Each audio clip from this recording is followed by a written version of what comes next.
다 함께 사도신경으로 신앙 고백하심으로 12월 27일 월요일 새벽 예배를 시작하겠습니다. 전능하사 전지를 만드신 하나님 아버지를 내가 믿사오며 그 외아들 우리 주 예수 그리스도를 믿사오니 이는 성령으로 잉태하사 동정녀 마리아에게 나시고 본디오 빌라도에게 고난을 받으사 십자가에 못 박혀 죽으시고 장사한 지 사흘 만에 죽은 자 가운데에서 다시 살아나시며 하늘에 오르사 전능하신 하나님 우편에 앉아 계시다가 저리로서 산자와 죽은 자를 심판하러 오시리라. 성령을 믿사오며 거룩한 공회와 성도가 서로 교통하는 것과 죄를 사하여 주시는 것과 몸이 다시 사는 것과 영원히 사는 것을 믿사옵나이다. 아멘. 하나님 아버지시여, 내가 어디에 있든지 내가 무엇을 하든지 하나님의 전능하신 통치가 믿지오니 하나님의 주권을 기억하며 하나님의 왕되심을 기억하여 하나님의 뜻을 따르는 주의 법에 순응하는 백성된 삶을 오늘도 살게 해 주옵소서. 예수 그리스도의 이름으로 기도합니다. 아멘. 오늘 성경 말씀은 마태복음 5장 8절 말씀입니다. 오늘 성경 말씀을 제가 봉독해 드리겠습니다. 마음이 청결한 자는 복이 있나니 그들이 하나님을 볼 것임이요. 아멘. 오늘 성경 말씀은 예수님의 팔복 중에서 6번째인 제6복의 말씀입니다. 예수님께서는 이 6번째 복에서 누가 복된 자이며 그리고 그가 어떤 참된 축복을 누리는지 이에 관해서 계속하여 가르쳐 주십니다. 예수님의 의도는 이겁니다. 팔복의 가르침을 통해서 우리 그리스도인들이 세속적인 축복관으로 세속적인 축복을 추구하는 것이 아니라 거기서부터 돌이켜서 천국 백성의 참된 축복관, 가치관의 혁명을 통해 참된 축복관을 소유하고 이런 바른 축복을 추구하기를 우리에게 명령하십니다. 그러면 이 제6복에서 누가 복된 자인가? 8절 말씀 상반절에 마음이 청결한 자는 복이 있나니 라고 말씀하셔서 그는 바로 마음이 청결한 자입니다. 그렇다면 마음이 청결한 자란 어떤 사람을 가리키는 것일까요? 이때 청결한 마음이란 어떤 마음을 가리키는 것일까요? 우리가 오늘 말씀을 들으면서 하나님의 말씀 앞에서 내 마음을 우리 각자 모두 돌아보기 원합니다. 내 마음이 얼마나 청결한가? 정말로 청결한가? 주님이 말씀하시는 그 마음의 청결, 내가 얼마나 소유하고 있는가? 우리가 함께 우리 자신들을 돌아볼 수 있기 원합니다. 여기서 마음이 청결하다라고 하는 것은 단순히 우리가 윤리적으로 깨끗한 마음, 또 고운 마음씨 이런 마음 갖는 것을 가리킨다라기보다도 여기서 마음이 청결한 것은 영적으로 청결한 것을 가리킵니다. 그러므로 단순히 마음에 더러움이 없는 정결한 마음이라든지 또는 고운 마음씨 또 이 깨끗한 마음, 착한 사람이 갖고 있는 그 착한 마음, 그런 마음을 그런 마음과 전혀 무관한 것은 아니겠지만 지금 이 제6복에 마음이 청결한 자, 그것을 가장 직접적으로 가리키지는 않습니다. 그렇다면 이 마음이 청결한 자, 이것이 가장 직접적으로 가리키는 것은 어떤 마음을 영적으로 어떤 마음씨를 나타내는 것인가? 철학자 중에 매우 신실한 신앙을 가진 철학자가 있었습니다. 바로 키에르케골인데 키에르케골이 이 마음이 청결한 자를 이렇게 해석합니다. 한 가지의 것을 원하는 그가 바로 마음이 청결한 자입니다. 한 가지 것을 원하는 것, 한 가지 것을 원하는 마음을 갖고 있는 사람이 바로 마음이 청결한 자라고 합니다. 두 가지 것을 원할 때 마음이 둘로 나눠지게 되는 것이죠. 한 남자가 자신의 아내 한 사람만을 원하여야 되는데 또 다른 여인을 원하여서 마음이 둘로 나눠질 때 우리는 그런 마음을 더러운 마음이라고 말합니다. 한 가지 것, 그 한 가지의 것을 원하는 사람이, 한 가지 것을 원하는 마음이 바로 마음이 청결한 것이고, 한 가지 것만을 바라는 사람이 마음이 청결한 사람입니다. 당연히 키에르케고르에게 있어서 바로 이 한 가지는 바로 하나님이었습니다. 마음이 청결한 자라고 하는 것이 어떤 고운 마음씨, 착한 마음씨, 이 어떤 정결한 마음, 이런 마음과도 결과적으로 연관되겠지만 가장 1차적인 것은 우리 그리스도인들의 마음이 원하는 건 한 가지, 하나님 한 분만을 원하는 상태에 놓여 있을 때 이것이 마음이 청결한 상태입니다.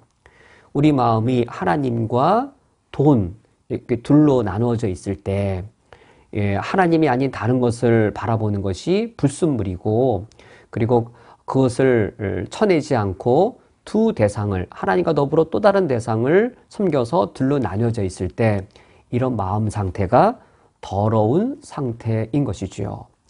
하나님 외에, 하나님을 한편 마음에 두고 있으면서 또 다른 대상을 사랑한다든지, 하나님 외에 또 다른 대상, 돈을 사랑한다든지, 또 하나님을 믿으면서 하나님 외에 현실적인 어떤 안전을 믿는다든지, 우리가 하나님께 소망을 두고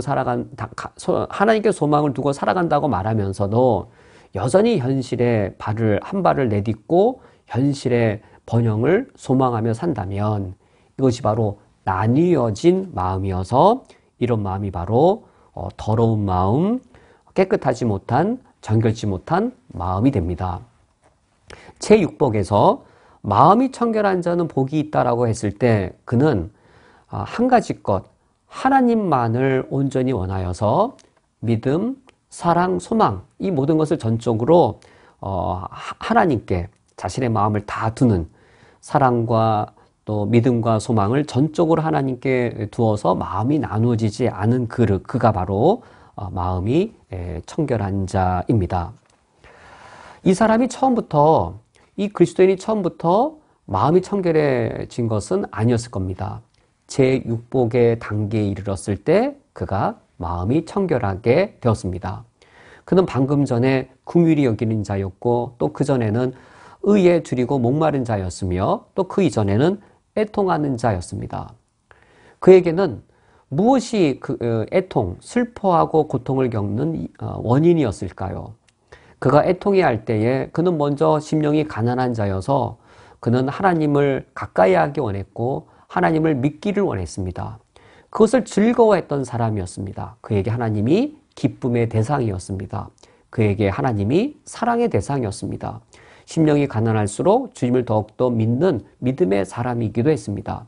그런데 그가 울고 있습니다. 왜냐하면 내가 하나님을 믿고 있는데 너무 무섭고 두려운 거예요. 왜냐하면 내가 하나님만 믿고 있는 것이 아니라 돈도 믿고 있는데 돈이 없어져 갈 때 두려움을 겪으면서 내가 하나님을 믿는데 하나님을 믿지 못하고 있구나. 그 사실이 슬픈 거예요. 이 사람은 애통해 할 때에 하나님을 정말로 사랑했던 그리스도인이었습니다. 하나님을 내가 정말로 사랑하는데 나에게 하나님보다 더 사랑하는 대상이 있어서 마음이 나누어져 있는 것이 그에게 발견되었습니다. 내 혈육을 내가 하나님보다 더 사랑한다든지, 또 나에게 있어서 정말 끊을 수 없는 애착의 대상이 있다든지, 그런데 정말로 하나님을 사랑하는데도 그것을 끊어낼 수 없는, 그것이 더 하나님보다 나에게 더 커 보이고 더 소중하게 여기는 것을 발견하면서 이 사람은 슬퍼할 수밖에 없었습니다. 내가 하나님께 소망을 두고 사는 것 같은데 하나님의 영광을 위해 산다라고 말하는 그 순간조차도 이 세상에서의 성공을 바라고 하나님의 영광을 추구하는 것과 동시에 하나님의 영광을 통해 내 영광도 더불어 누리는, 그것을 더불어 바라는 내 모습을 보면서 이 그리스도인은 슬퍼하고 애통할 수밖에 없었습니다. 그러면서 애통해하면서 이 사람이 의에 대하여 점차 줄이고 목말라 하게 됩니다. 하나님처럼 되는 겁니다. 이 사람이 언제부터 눈물을 닦고 덜 슬퍼하게 되었냐면 전에는 하나님 보시기에 첫 번째 중요한 것, 그에게는 두 번째, 세 번째로 중요한 것으로 보였습니다. 하나님께 가장 중요한 것, 그에게 있어서도 가장 중요할 때 그는 눈물을 그치게 되었습니다. 자신에게는 가장 중요한 건데 하나님은 그에게 말하길 그거 그렇게 중요한 거 아니야. 다섯 번째, 여섯 번째 중요하게 여겨도 돼 라고 말해도 나는 안달이 나서 하나님께 내 인생의 가장 첫 번째예요. 너무 소중해요 라고 말할 때에는 그는 슬퍼서 울 수밖에 없었습니다. 근데 어느덧 하나님이 그것을 다섯 번째, 여섯 번째로 덜 중요하게 여긴 것처럼 그에게 있어서도 하나님을 닮아서 다섯 번째, 여섯 번째로 그에게 있어도 덜 중요하게 여기게 될 때 그는 눈물을 점차 덜 흘리게 되었습니다. 그가 그 대신에 의에 줄이고 목마른 자가 될 때 하나님께 중요하면 그에게도 중요했고 하나님께서 기뻐하시는 거라면 그도 기뻐하는 것이어서 하나님의 걸음걸이가 그 자신의 걸음걸이와 점차 닮아가게 되었습니다. 하나님이 빨리 걸어가시면 그도 빨리 걸어가고 하나님께서 느긋하게 여기시면서 그거 별로 안 중요해 라고 말하면 그도 안달을 부리다가 그래 느긋한 걸음걸이로 걸어가게 되었습니다. 의에 줄이고 목마를수록 애통한 후에 의에 줄이고 목마를수록 그가 점차 하나님께 가까이 그리고 하나님처럼 그가 바뀌게 되었습니다. 그래서 하나님처럼 그도 긍휼히 여기는 자가 되었습니다. 긍휼이란 하나님께만 속한 속성이고 하나님의 행동입니다. 그가 하나님을 닮게 된 것이지요. 그러므로 마음이 청결한 자라고 하는 것은 단순히 착한 마음이라기보다도 깨끗한 마음이라기보다도 마음이 나눠지지 않고 오직 한 분 하나님만을 원하여서 하나님을 본받는 자입니다. 하나님을 닮아간 자인 겁니다. 하나님과 나란히 있을 때 어색하지 않은 겁니다. 하나님과 나란히 있을 때 마음이 청결한 자는 하나님만 원하고 하나님만 닮고 하나님과 동행하기 때문에 하나님과 가까운 관계에 가까운 거리에 있는 자입니다. 그가 바로 마음이 청결한 자입니다. 그러면 이와 같이 마음이 청결한 자는 어떤 복을 받게 되는지요? 8절의 하반절 말씀에서 그들이 하나님을 볼 것이며 라고 우리 인간이 누릴 수 있는 최고의 복을 약속해 주셨습니다. 그들이 하나님을 볼 것이다. 하나님을 본다라고 하는 것, 이것은 단순히 우리가 눈으로 하나님의 영광된 모습을 목격하는 것, 그 단순한 사실을 가리키는 것이 당연히 아닌 것이지요. 하나님을 본다라고 하는 것은 우리가 하나님을 경험하여 알게 되는 것의 최상급의 표현입니다. 하나님을 안다라고 표현하는 것, 단순한 표현부터 깊은 표현까지 다 있을 겁니다. 하나님을 안다라고 말했을 때 경험하여야 하나님을 아는 것이죠. 경험하여 정말 하나님을 알면 하나님과 닮아가게 되고 하나님을 경험하여 알게 되면 하나님처럼 행동하게 되고 하나님처럼 느끼게 되고 하나님처럼 생각하게 되는 것이죠. 하나님이 가치 있게 여기다는 것, 그도 가치 있게 여기고 하나님이 이거 좋은 거야 라고 말하면 그도 하나님처럼 생각해서 좋은 것이라고 말하고 하나님이 거룩을 기뻐하시는 것처럼 그도 거룩을 기뻐하는 것인데 이것은 하나님을 안다라고 했을 때 가장 친밀하고 긴밀한 가까운 관계로 하나님을 경험하여 하나님을 아는 것을 말합니다. 그것이 바로 하나님을 본다라고 표현한 겁니다. 우리는 욥기가 어떻게 끝나는지 잘 알고 있습니다. 욥이 여러 시련들을 겪으면서 하나님을 알게 되었습니다. 그가 내가 전에는 하나님을 귀로 듣는 것처럼 알았지만 이제는 내가 눈으로 보고 하나님을 알게 되었다라고 말합니다. 욥이 하나님을 보았다라고 말하는 것이 그의 눈으로 하나님을 목격했다라고 하는 것이 아니라 하나님을 경험하여 인간이 알 수 있는 최상으로 하나님을 알게 되었음을 그가 고백한 것이지요. 우리가 언제 내 눈으로 하나님을 볼 수 있겠는지요? 육신의 눈으로 목격하는 것이 아니라 우리가 욥이 말하는 것처럼 내가 눈으로 하나님을 보았다라고 말하는 이것은 무엇을 말하는 것일까요? 우리는 하나님이 기뻐하시는 것이 나도 기쁠 때 내 눈에 하나님이 보입니다. 하나님께서 싫어하시는 것, 나도 그것을 싫어할 때 하나님이 내 눈에 보이게 됩니다. 하나님이 기뻐하시는 일을 나도 기뻐서 그 일을 할 때 하나님이 우리의 눈에 보이게 됩니다. 이것이 우리 그리스도인이 누릴 수 있는 최고의 축복입니다. 우리 그리스도인에게 최고의 복은 무엇인가? 긍휼히 여기는 자는 긍휼히 여김을 받을 것이요. 이것도 어마어마한 축복이지요. 내가 하나님을 닮은 행동을 해서 하나님을 더 많이 아는 것, 나도 하나님처럼 긍휼을 행할 때 비로소 하나님의 긍휼을 경험해서 하나님이 나에게 이처럼 긍휼을 여겨주시는구나 라는 것을 깨달아 아는 것도 우리 인간이 누릴 수 있는 가장 큰 축복에 속하긴 합니다.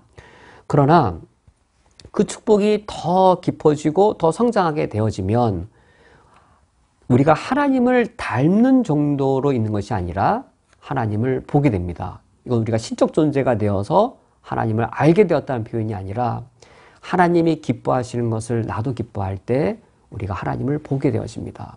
하나님이 싫어하시는 것을 나도 싫어할 때 내가 하나님을 보게 되어집니다. 그리고 그런 우리 모습을 보면서 세상 사람들도 하나님을 보게 되어집니다. 이것이 우리 그리스도인들이 누릴 수 있는 이 땅에서 최고의 영광입니다. 오늘 말씀을 맺도록 하겠습니다. 누가 복된 자인가? 복된 자는 마음이 나누어지지 않고 오직 하나님 한 분만을 사랑하고 사모하여서 하나님께 모든 것이 다 드려진 존재, 그가 바로 마음이 청결한 자입니다. 이와 같이 마음이 청결한 자는 하나님을 닮게 되고 하나님과 가까운 관계에 있게 되어집니다. 그가 누리는 최고의 축복은 이와 같이 하나님을 닮고 하나님과 가까운 관계에 있어서 하나님을 그가 경험하여 알게 되어지는, 눈으로 보게 되어지는 것, 그것이 바로 가장 큰 축복입니다. 오늘 하루 살아가실 때 이런 하나님의 은총을 충만히 누리시기를 바랍니다. 다 함께 기도하겠습니다. 하나님 아버지시여, 내 마음의 눈이 둘로 나뉘어서 한편으로는 하나님을, 또 한편으로는 이 세상을 나누어 섬기지 않기를 원합니다. 내 사랑의 대상이 오직 하나님 한 분만을 원하는 곳으로 마음이 청결하게 되게 해 주시옵소서. 오늘 여러 유혹이 있을지라도 내가 가장 사랑하는 하나님, 내가 오늘 하루 끝날 때까지 주님이 내 사랑의 전부가 되게 하시고, 그리고 어떤 유혹이 있든지 내가 믿는 하나님, 온전히 주님만을 믿으며 주님께 소망을 두고 청결한 마음의 삶을 오늘 하루 지키게 해 주옵소서. 예수 그리스도의 이름으로 기도합니다. 아멘. 다 함께 주기도로 오늘 예배를 폐하겠습니다. 하늘에 계신 우리 아버지여, 이름이 거룩히 여김을 받으시오며 나라가 임하시오며 뜻이 하늘에서 이루어진 것 같이 땅에서도 이루어지이다. 오늘 우리에게 일용할 양식을 주시옵고 우리가 우리에게 죄 지은 자를 사하여 준 것 같이 우리 죄를 사하여 주시옵고 우리를 시험에 들게 하지 마시옵고 다만 악에서 구하시옵소서. 나라와 권세와 영광이 아버지께 영원히 있사옵나이다. 아멘. 샬롬, 오늘도 주님의 은총을 기원합니다. 내일 아침에 주님의 은혜 속에 다시 만나 뵙겠습니다.